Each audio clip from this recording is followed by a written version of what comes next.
आज आपण कोन आणि कोनाचे प्रकार या ठिकाणी पाहणार आहोत।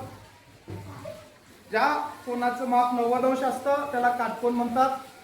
जे कोन 90 पेक्षा लहान असतं त्याला लघुकोन आणि 90 अंशापेक्षा जास्त असतं त्याला विशाल कोन। आता या ठिकाणी आपल्याला एक घड्याळ दिलेला आहे।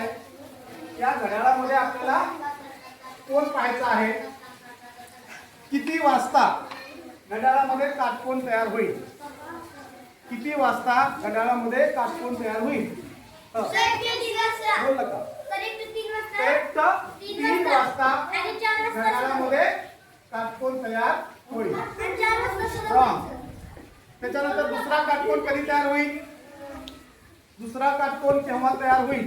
करेक्ट 9 वाजता। करेक्ट 9 वाजता। म्हणजे इथं जर आपण बघितलं तर 9 ला सुद्धा काटकोन तयार होईल। आता काटकोन लिहिताना आपण काय करतो? चौकोन तयार करतो। इथं चौकोन तयार करतो। हा। आता दुसरा प्रश्न, सरळ कोन केव्हा तयार होईल?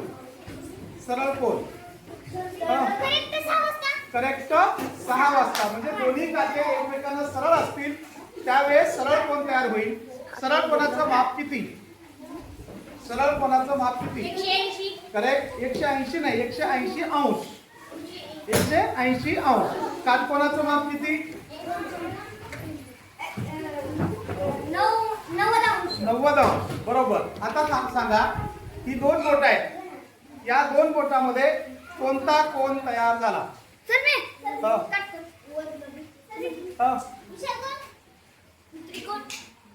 या दोन बोटामध्ये कोणता कोन तयार झाला?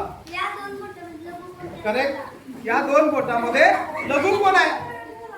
काटकोन आहे का इथं? नाहीये, लघुकोन। या दोन बोटामध्ये लघुकोन तयार झाला। आता बघा असा माझा हात आहे। या ठिकाणी कोणता कोन तयार झाला? काटकोन। आलं लक्षात?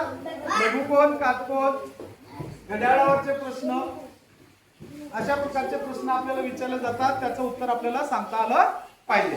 Let's go.